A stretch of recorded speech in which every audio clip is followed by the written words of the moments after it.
নমস্কার শ্রোতা বন্ধুরা, সন্ধ্যায় গল্পের আসর ইউটিউব চ্যানেলে তোমাদের সবাইকে স্বাগত। আজকের গল্প দহনকাল কলমে রিমিতাকর। ছোট কাকা কাকিমাকে হঠাৎ ঘরে ঢুকতে দেখে পৃথা যেন একটু ঘাবড়ে গেল। আর কাউকে তেমন ভয় না পেলেও ছোটকাকে সে সমীহ করে চলে। সে জানে এই মানুষটি অনেকটাই তার মতনই ঠোঁটকাটা। সত্যি কথা মুখের ওপর বলে দিতে তিনি দুবারও ভাবেন না। ছোটকা ঋষির দিকে এগিয়ে যান, ঋষির মাথায় হাত রাখেন। কী নিয়ে কথা হচ্ছিল ঋষি? কী সমস্যা? ঋষি কিছুক্ষণ চুপ করে থাকলো, তারপর উঠে দাঁড়ালো। পৃথা মাকে আমাদের ফ্ল্যাটে রাখতে রাজি নয়। ও বলছে মা থাকলে পুপের পড়াশোনায় ক্ষতি হবে।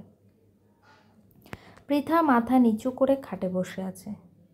এতক্ষণ যে বাস্তব সমস্যাগুলো নির্দ্বিধায় সে বলে চলছিল সেগুলো আর বলতে পারল না। কে যেন তাকে আটকে দিল। ছোটকা চেয়ারে বসে পৃথার দিকে তাকিয়ে বলল, পৃথার তো রাজি না হয়ে উপায় নেই।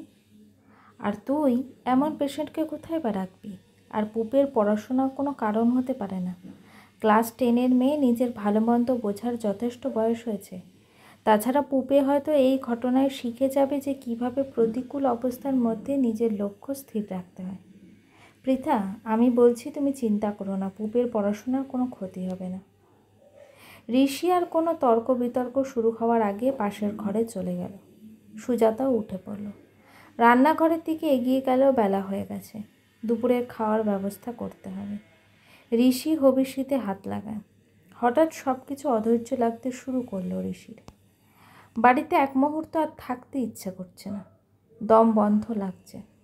ঠিক করলো খাওয়া শেষ হলে সে হসপিটালে চলে যাবে, যদিও 5টার আগে মাকে দেখতে পাবে না। তবুও সে আগেই চলে যাবে। বাড়ির কথাবার্তা তার আর সহ্য হচ্ছে না। বাবার মৃত্যুর কয়েকদিন আগে থেকে সে যেন সমস্যার নাগরদোলায় পাক খাচ্ছে। যে যখন পাচ্ছে তাকে ক্ষতবিক্ষত করে চলে যাচ্ছে। ঋষি নিজের খাওয়া শেষ করে নীরবে বেরিয়ে পড়ল। বাড়ির কারো কোনো প্রশ্নের উত্তর দেওয়ার প্রয়োজন বোধ করল না।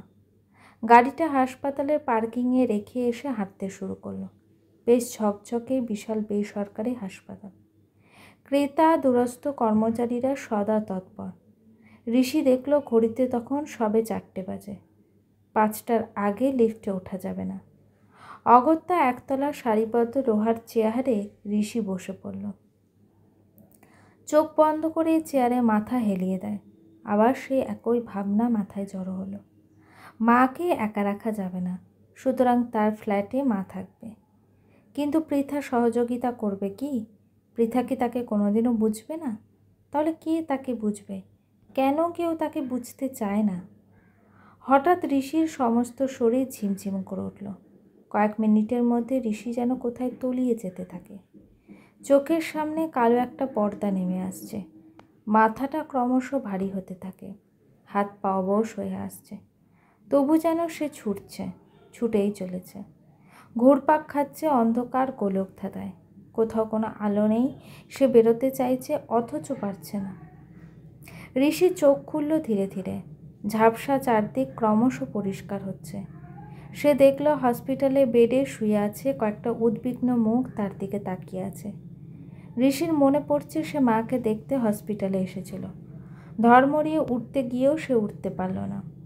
একজন সিস্টার ঋষিকে ধরে শুয়ে দিয়ে বলল, একদম উঠবেন না, একটু রেস্ট নিন। এখানে কি আপনার পেশেন্ট ভর্তি আছে? আমার মা ভর্তি আছেন আইসিইউতে। কিন্তু আপনি হঠাৎ সেন্সলেস হয়ে গেলেন কি করে? আগে কখনো এমন হয়েছেন? ঋষি অবাক হয়ে তাকালো। আমি সেন্সলেস হয়েছি? না, এর আগে কখনো এমন হয়নি। কিন্তু আজ আপনি বেশ কিছুক্ষণ অজ্ঞান ছিলেন, তাই আপনাকে এখানে এমার্জেন্সিতে নিয়ে আসা হয়েছে। স্টেথোস্কোপ গলায় একজন অল্প বয়সী ডাক্তার এগিয়ে এলেন। আপনার প্রেশারটা কিন্তু খুব বেশি রয়েছে। প্রেশারের ওষুধ খান? খুব কি স্ট্রেসে আছেন? তা একটু আছি, তবে ওষুধ খাই না। কিন্তু মনে হয় ওষুধ খাওয়া শুরু করতে হবে। যাই হোক, আপনি বাড়িতে ফোন করে দিন। আপনার পরিবারের কাউকে আসতে হবে, কিছু ফর্মালিটি আছে, তারপর টেস্টগুলো করতে পারবো। কিন্তু আমাকে যে একবার মাকে দেখতে যেতে হবে। 3rd ফ্লোরে আইসিইউতে মা আছে। বিশ্বাস করুন, আমি এখন ভালো আছি, যেতে পারবো। কিন্তু আপনাকে তো এখন আমরা যেতে দিতে পারবো না। টেস্টগুলো হয়ে গেলে আপনি যেতে পারবেন। টাইম ওভার হয়ে গেলেও মাকে দেখতে অসুবিধা হবে না, আমি বলে দেবো। আপনি আগে বাড়িতে ফোন করুন। ঋষির ইচ্ছে হচ্ছে না বাড়ির কাউকে খবরটা জানাতে। এখনও যেন তার বিশ্বাস হচ্ছে না কি করে কি হয়ে গেল। কাকে ফোন করবে ভাবতে গিয়ে তার কুশলের কথা মনে পড়ল। কুশল ঋষির তুতো সম্পর্কের পিঠোপিঠি ভাই, তবে বন্ধু অনেক বেশি। কুশলের বাড়ি হসপিটালে কাছাকাছি, ওয়ার্ক ফ্রম হোম চলছে। সুতরাং ঋষি চিন্তাভাবনা করে কুশলকে ফোন করে পুরোটা বলল। কুশল তো আঁতকে উঠল। বিপদের ওপর এমন বিপদ কারোর হয়? বাবার মৃত্যু, মায়ের সিরিয়াস অবস্থা, তার মধ্যে সুস্থ সবল ঋষি হঠাৎ অজ্ঞান হয়ে গেল। তার মানে ঋষির শরীরের কিছু তো একটা সমস্যা রয়েছে। কুশল অস্থির হয়ে 20 মিনিটের মধ্যে এমার্জেন্সিতে হাজির হলো। এরপরে ঘন্টা দুয়েক ধরে ঋষি একটার পর একটা টেস্ট করানো হলো। হার্ট থেকে ব্রেন সব রকম টেস্ট করানো হলো। প্রাথমিক রিপোর্ট থেকে ডাক্তার জানিয়ে দিল ঋষির হার্টে অল্প কিছু সমস্যা থাকলেও থাকতে পারে, তবে আরও কয়েকটি টেস্ট করলে সমস্যা আছে কি না জানা যাবে। খুব তাড়াতাড়ি টেস্ট করিয়ে একজন কার্ডিওলজিস্ট দেখানোর পরামর্শ তিনি দিলেন, আর বললেন বেশি মানসিক চাপ নেওয়া, চিন্তাভাবনা করা একদম চলবে না। তিনি রক্তের বেশ কিছু পরীক্ষা লিখে দিলেন, বললেন যত তাড়াতাড়ি সম্ভব করে নিতে। যাই হোক, নিজে এমার্জেন্সি থেকে বেরিয়ে কুশলকে নিয়ে ঋষি আইসিইউতে গেল। সেখানে কুশল ঢুকতে পারল না, তবে ঋষি মায়ের কাছে যেতে পারল। আইসিইউ বড় মন খারাপের জায়গা। কিছু রুগ্ন প্রাণ সেখানে নীরবে বেঁচে ওঠার লড়াই চালিয়ে যায়। অধিকাংশ রোগী অচেতন, সারা শরীরে অজস্র নল আর যন্ত্রপাতি লাগানো। ঋষি ধীরে ধীরে মায়ের বেডের দিকে এগিয়ে যায়। মা একই রকমভাবে শুয়ে আছে, চোখ বেশিরভাগ সময় বন্ধ, মাঝে মাঝে একটু খুলেই বন্ধ হয়ে যাচ্ছে। হাত পায়ের নাড়াচড়াও খুব কম। মায়ের কাছে বসলেই ঋষি জানে না কেন তার খুব পুরনো কথা মনে পড়ে যায়। স্কুল, কলেজে, এমনকি প্রথম জীবনে অফিস থেকে ফিরে ছোট বড় সব কথা মাকে সে বলতো। মা আসলে বরাবর খুব ভালো শ্রোতা ছিল। সব কাজ ফেলে মা খুব মন দিয়ে তার কথাগুলো শুনতো, তারপর মতামত দিত। আর এখন এক সমুদ্র কথা নিয়ে ঋষি মায়ের সামনে চুপ করে বসে থাকে। কিছুই বলা হয় না, বুকের ভেতর কেবলই কথা জমতে থাকে। যে ডাক্তার আইসিইউতে উপস্থিত ছিলেন তিনি কিছুটা আশা জাগালেন। ঋষি মা কেমন আছে জিজ্ঞেস করতে তিনি হেসে বললেন, আপনার মা অনেকটা বেটার আছেন, রেসপন্স করছেন, আর 2-3 দিন অবজারভেশনে রাখার পর কেবিনে শিফট করা হবে। ঋষির বুক থেকে যেন পাথর সরল, একটু যেন নিশ্চিন্ত হলো। কিন্তু তার নিজের শরীর নিয়ে মাথার ভেতরে কে যেন না চাইতেও সূচ ফুটিয়ে চলেছে। বুকের বাঁদিকে ধূপকুপানিটা যে হঠাৎ স্থবির হয়ে যায়, সে তো জানে না কতটা ক্ষতি হয়ে গেছে। যাই হোক, হসপিটাল থেকে বেরিয়ে কুশল ঋষিকে গাড়ি চালাতে দিল না। নিজে স্টিয়ারিং ধরে ঋষিকে পাশে বসালো। রাত প্রায় 8টা। ঋষির ফোনে পিপি ছোটকা বার কয়েক ফোন করেছে, কিন্তু ইচ্ছে করে ঋষি আর তাদের ফোন ধরেনি। কুশল ঋষির খুব কাছের হলেও গত 3-4 দিনের ঘটনার ঘনঘটা সে জানে না। ঋষির মা হসপিটালে ভর্তি হয়েছে সেটা সে জানে, কিন্তু রুষার চলে যাওয়ার পেছনে ঘটনা বা পৃথার নিজেদের ফ্ল্যাটে মাকে না রাখতে দেওয়া কিছুই সে জানে না। ঋষি ইচ্ছে করে একান্ত ব্যক্তিগত এই সমস্যাগুলো বাইরের কারোর সাথে আলোচনা করেনি, তাই কুশলের মনে নানা রকম ভাবনা ঘুরছে। ঋষির অতিরিক্ত মানসিক চাপের কারণ তার মাথায় আসছে না। কুশল নিজে ডিভোর্সি। একমাত্র মেয়েকে নিয়ে স্ত্রী 3 বছর আগে সংসার ছেড়েছে। দীর্ঘ আইনি জটিলতা কাটিয়ে 1 বছর আগে তার ডিভোর্স হয়েছে। খুব শীঘ্রই কুশলের প্রাক্তন স্ত্রী দ্বিতীয় বিয়ে করতে চলেছে। তাই কুশলের কাছে ঋষির জীবন বরাবরই ঈর্ষণীয়। ঋষির 2 সন্তান আর স্ত্রীকে নিয়ে অটুট পরিবার। কুশল জানে পৃথা খুব ভালো মেয়ে, নিজের সংসার ছাড়া সে কিচ্ছু বোঝে না। 2 সন্তানের ভালোর জন্য সে সব করতে পারে। এরপরেও ঋষির কিসের মানসিক চাপ? কুশল সোজাসুজি ঋষিকে জিজ্ঞেস করল, ঋষি কী নিয়ে এত ভাবছিস? ডাক্তার কী বললেন শুনলি তো? ঋষি চুপ করে রাস্তার দিকে তাকিয়ে আছে। কুশল অস্থির হলো। কিরে, তোকে কি বলেছি? হ্যাঁ বল, কারণটা বলবি নাকি আমার কাছে চেপে যাবি? কি বলবো? যা নিয়ে ডিস্টার্ব আছিস তাই বলবি? তেমন কিছু না, মাকে কোথায় রাখবো তাই ভাবছি। আমার ফ্ল্যাটে মাকে রাখতে পৃথা রাজি হচ্ছে না, বলছে পুপের পড়ার ক্ষতি হবে। সেটা অবশ্য একটা জেনুইন কারণ। এ তো আর একতলা দোতলা বাড়ি নয়, ফ্ল্যাটে একটু অসুবিধা হবেই, কিন্তু উপায় যখন নেই তখন অসুবিধাটা যে মানিয়ে নিতে হবে। এসব নিয়ে পৃথার সাথে অশান্তি করছিস? শোন, হার্ট কিন্তু ছেলে খেলার জিনিস নয়, কালকেই তুই ব্লাড টেস্ট করাবি। ঋষি কি যেন গভীরভাবে ভাবছে, তারপর কয়েক মিনিট পর বলল, কুশল, আমার একটা উপকার করবি ভাই? কি? তোকে তো বাড়িতে বসে কাজ করতে হয়, তোর বাড়িতেও কেউ নেই। তুই কি দিনের বেলা মায়ের ফ্ল্যাটে বসে কাজ করতে পারবি? মানে আমি অফিস থেকে চলে এলে যদি বাড়ি ফিরে যেতিস, ইচ্ছে করলে রাতেও আমার কাছে থাকতে পারিস। তা পারি, কিন্তু তোর মতলবটা কি? রাতে তুই মায়ের ফ্ল্যাটে থাকবি আর পৃথা ছেলে মেয়ে তারা কোথায় থাকবে?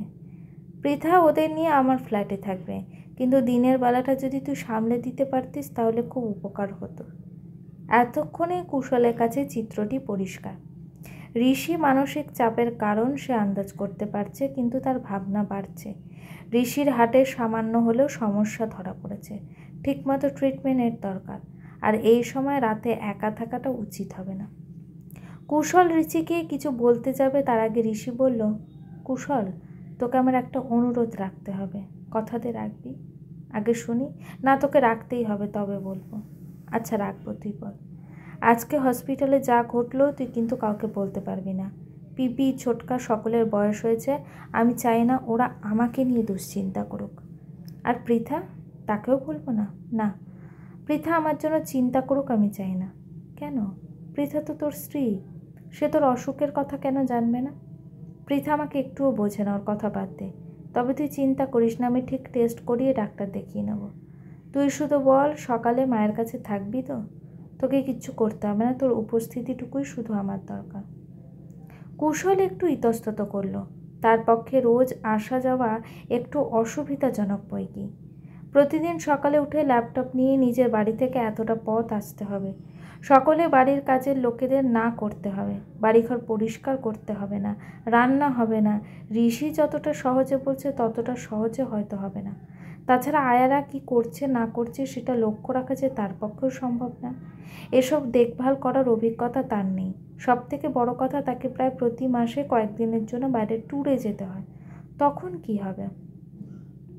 এত কিছু ভেবে কুশল না বলতে গিয়েও ঋষিকে না বলতে পারল না। গায়ে সাদা কাপড় জড়ানো, একমুখ দাড়ি, উস্কো খুস্কো চুলে ঋষির ক্লান্ত মুখের দিকে তাকিয়ে তার মায়া হলো। কুশল শুধু বলল, আচ্ছা দেখছি, আমি এলে তোর একটু সুবিধা হলে নিশ্চয়ই আসবে, কিন্তু সে তো পরের কথা। মাসি আগে বাড়ি আসুক, মেশোর কাজ মিটুক, তারপর। তুই এখন শ্রাদ্ধের কাজটা নিয়ে চিন্তা ভাবনা কর। আমি 2 দিন ছুটি নিচ্ছি, তোর পাশে থাকবো। ফোনে নিমন্ত্রণ সেরেছিস? আর তো মাত্র 5 দিন বাকি। ঋষি কি যেন গভীরভাবে ভাবছিল। 5 দিন বাকি, কথাটা শুনে তার টনক নড়ল। কুশলের দিকে তাকালো বিস্ময়ের সঙ্গে, বলল, আর 5 দিন বাকি? কাউকে তো নিমন্ত্রণই করা হয়নি। বাহ, এবার সামলাবি কি করে? নেমন্তন্নটা তো তোকেই করতে হবে। চল, এখন তোদের বাড়ি থেকে আমি ফোনগুলো ধরে দিচ্ছি, তুই 1 মিনিট করে কথা বলে নে। পারবি তো, নাকি শরীর খারাপ লাগছে? কুশলকে পাশে পেয়ে ঋষি যেন শক্তি ফিরে পেল। তার ধুধু মরুভূমি জীবনের কুশল যেন টলটলে দিঘি হয়ে ধরা দিল। ঋষি হেসে বলল, শরীর একদম ঠিক আছে। কদিন ধরে ঘুম হয়নি বলে অমন হয়েছিল। প্রাইভেট হসপিটালগুলো অযথা টেস্ট করায় আর ভয় দেখায়। যাই হোক, তুই চল, যতটা পারি ফোনগুলো সেরে নি। ঋষি, তোর ইসিজি রিপোর্টটা কিন্তু ঠিক আসেনি, মাথায় রাখিস। তাছাড়া গদি ছাড়া মাটিতে শুয়ে কার ঘুম আসে বলতো? সত্যি বলতো, এতটা বাড়াবাড়ির দরকার ছিল কি? এই হসপিটাল ঘর করছিস, তাও এই কাছা পড়ে। তোর কি মনে হয় মেশো যদি তোর এই রূপ দেখতে পায় খুব কি খুশি হবে? ঋষি কেবল মৃদু হাসে। ইতিমধ্যে ওরা আবাসনে পৌঁছে গেছে। ওপরে উঠে কলিং বেল বাজাতে সুজাতা দরজা খুলে দিল। রীতিমতো রেগে গিয়ে সুজাতা বলল, ঋষি, একবার তো ফোন করবি, সেই দুপুরে বেরিয়েছিস, এখন ফিরছিস, আমরা তো চিন্তায় অস্থির হয়ে যাচ্ছি। মেজ বৌদি ভালো আছে তো?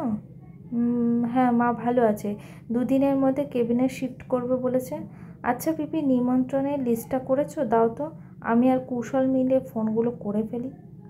সুজাতা কিছুটা নরম হয়ে বলল, অনেকটা করেছি, পুরোটা হয়নি রে। ঋষি কুশলকে নিয়ে ঘরে ঢুকিয়ে হাত মুখ ধুয়ে খাটের ওপর বসলো। তারপর চা খেতে খেতে লিস্ট নিয়ে পরপর ফোন করতে শুরু করলো। অনেক রাত পর্যন্ত দুজনে বেশ কিছু কাজ সেরে ফেললো। ক্যাটারিংয়ের কথা বলে মেনু ফাইনাল করলো। কুশল অনেকবার বলেছে পৃথার সাথে কথা বলে নিতে, কিন্তু ঋষি শোনেনি। সে পিপি, ছোটকা, কুশলের সাথে আলোচনা করে মেনু ফাইনাল করে ফেলল। মায়ের থাকা নিয়ে যে বিশাল চিন্তাটা ঋষির মাথায় গত কয়েকদিন ধরে চাক বেঁধেছিল, সেটা এখন অনেকটা কমেছে। যদিও নিজের শরীরটা নিয়ে মাঝে মাঝেই চিন্তার চোরা স্রোত ঋষির মাথায় ধাক্কা দিয়েছে। যাই হোক, পরের 3 দিন ঋষি অন্য কিছু ভাবার সময় পায়নি। বাবার কাজটা সুষ্ঠুভাবে করতে সে মরিয়া হয়ে উঠেছে। কেশব বামুনের ঘাট কাজের আগের দিন জিনিসপত্র নিয়ে চলে এসেছে। পৃথা ছেলে মেয়েকে নিয়ে চলে এসেছে, তবে ঋষি পৃথার সাথে খুব প্রয়োজন না হলে কথা বলেনি। পৃথার ভেতরেও চাপা অভিমান রয়েছে। তার আফসোস নিজের স্বামী তাকে বুঝল না। আসলে ধাবমান জীবনে অভিমানের পলি জমতে জমতে এভাবেই হয়তো স্রোতকে বিচ্ছিন্ন করে দেয়। একটার পর একটা নিয়ম নীতি পালনে ঋষি পৃথা কাছাকাছি এলো। মনের দিক থেকে তারা দুজনে যেন দুটো দ্বীপে বসবাস করছে। ঋষির আশা পূর্ণ হয়েছে। ঋষির আন্তরিক আমন্ত্রণে আত্মীয় স্বজন, বন্ধু বান্ধব, প্রতিবেশী প্রায় সবাই শ্রাদ্ধের দিন এসেছেন। কেশব বামুন এবং তার সহকারী অত্যন্ত নিষ্ঠা ভরে দীর্ঘ সময় নিয়ে অখিলেশের পরলৌকিক ক্রিয়াকলাপ সম্পন্ন করেছে। ঋষির একাগ্রতা, কৃচ্ছসাধন এবং নিষ্ঠা দেখে সকলেই অবাক হয়েছে। প্রবীণরা বলাবলি করেছেন বহুদিন পর তারা এমন একটা শ্রাদ্ধানুষ্ঠান দেখলেন। না হলে তো আজকাল সব আচার অনুষ্ঠান দায়সারা আর সংক্ষিপ্ত হয়ে গেছে। যাই হোক, শ্রাদ্ধের পর মাঝখানে আরও একটা দিন কেটে গেল। সেদিন নিজের বংশের মানুষদের নিয়ে ছোট করে মৎস্যমুখের আয়োজন করা হয়েছিল। সেখানেও ঋষির আপ্যায়নের ত্রুটি ছিল না। এই কয়েকদিনে রুষার কথা ঋষির কয়েকবার মনে পড়েছে। সে খুব আশা করেছিল শ্রাদ্ধের দিন রুষা অন্তত একবার তার সাথে কথা বলবে। ঋষি কিন্তু রুষার স্বামী শেখরের সাথে কথা বলেছেন, নিমন্ত্রণ করেছেন। শেখর ভালোভাবে কথা বললেও রুষার সেদিনও দাদার সাথে কথা বলেনি। মৎস্যমুখের দিন সন্ধ্যায় বাড়ি ফাঁকা হলো।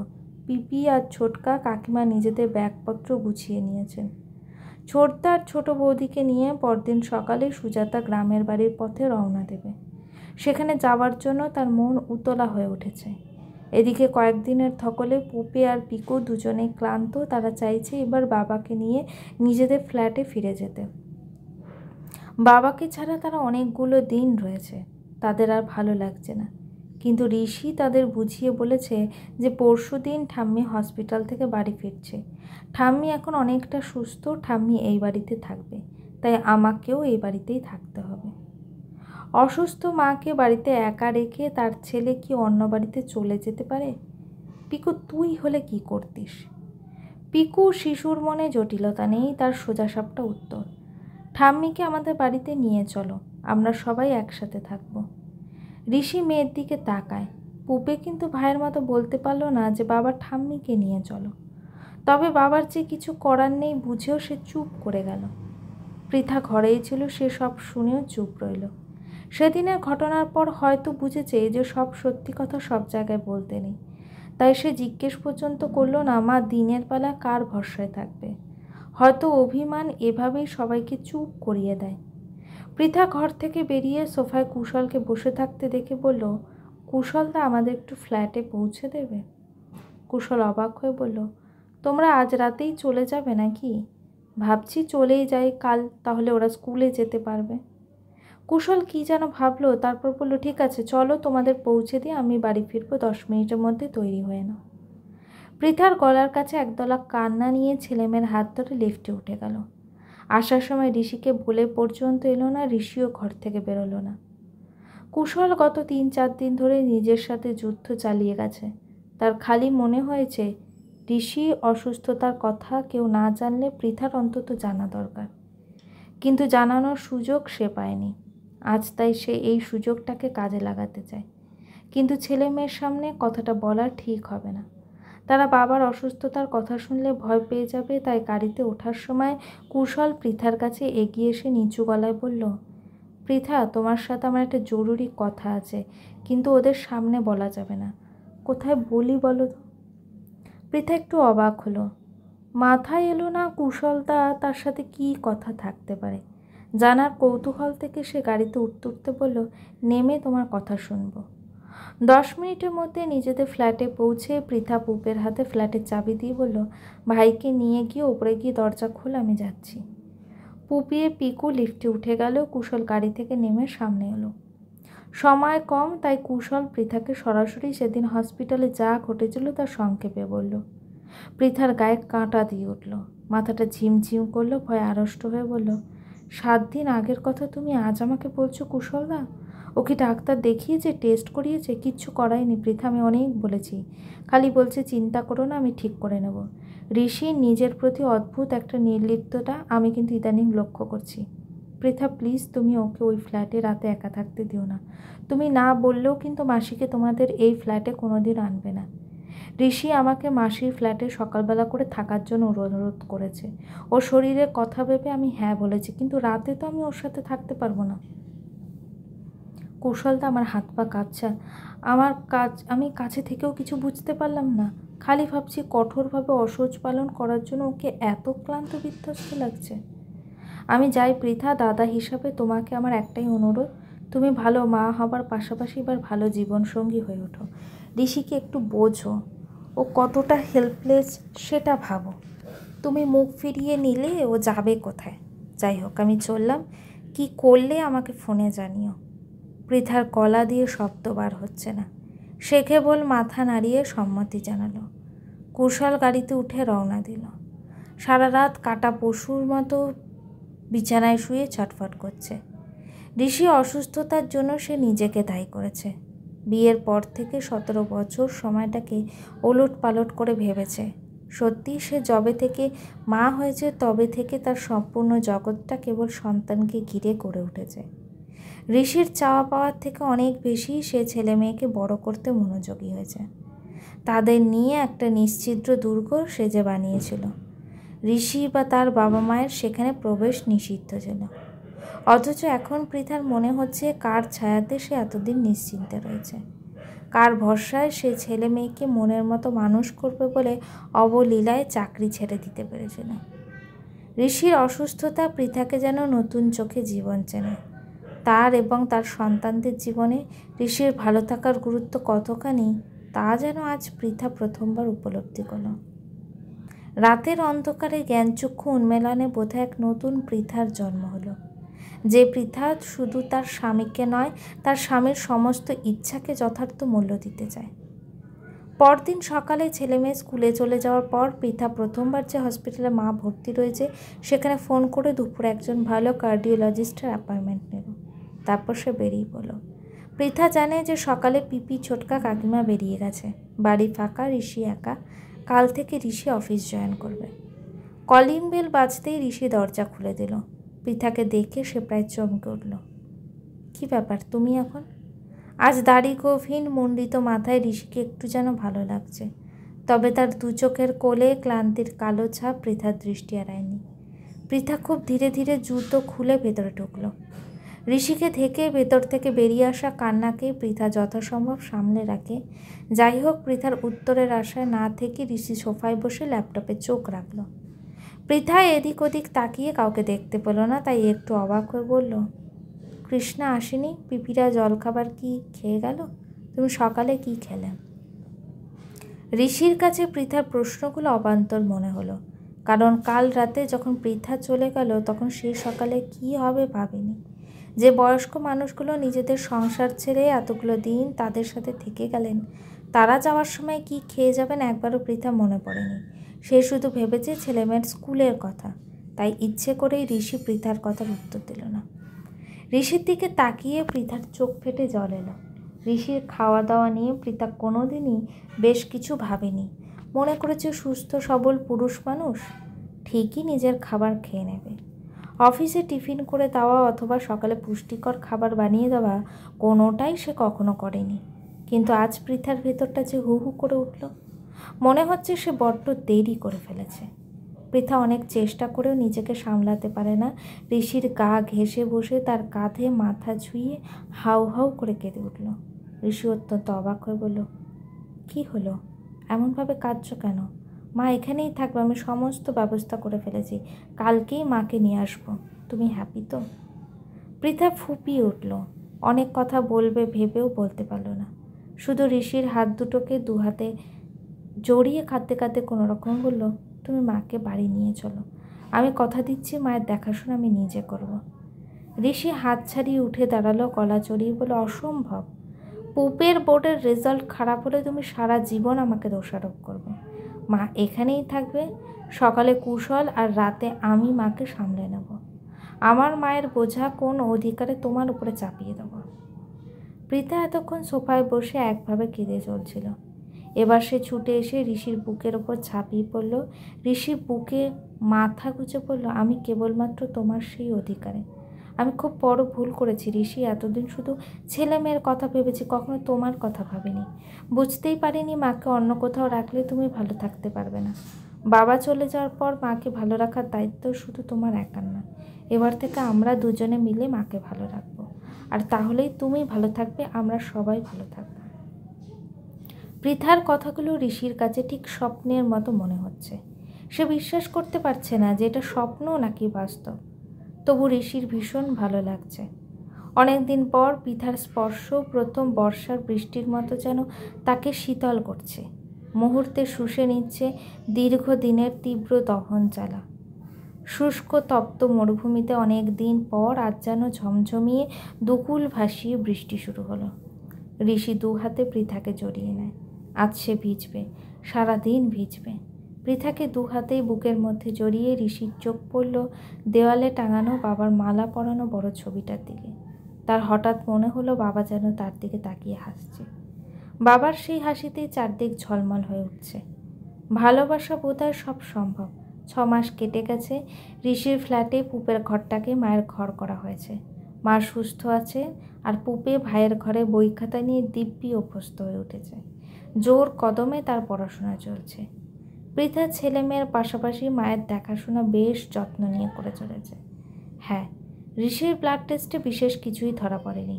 অতিরিক্ত মানসিক চাপে সেদিন হসপিটালে ওই ঘটনা ঘটেছিল। তবু পৃথা এখন ঋষির জীবনযাত্রা, খাওয়া দাওয়া কঠোর নিয়মে বেঁধে ফেলেছে। ঋষি আর পৃথার মাঝখানে সেই অদৃশ্য দেওয়ালটা এখন আর দৃশ্যমান হয় না। সেদিন দুপুরের বোধহয় অঝোর বৃষ্টিতে সে দেওয়াল ভেঙে পড়ে মাটিতে মিশে গেছে। গল্পটি কেমন লাগলো অবশ্যই কমেন্ট করে জানিও। আর আমার চ্যানেলের গল্পগুলো যদি তোমাদের ভালো লেগে থাকে চ্যানেলটিকে সাবস্ক্রাইব করে পাশে থেকো। পরবর্তী গল্প খুব শীঘ্রই আসছে, নতুন ধারাবাহিক গল্প।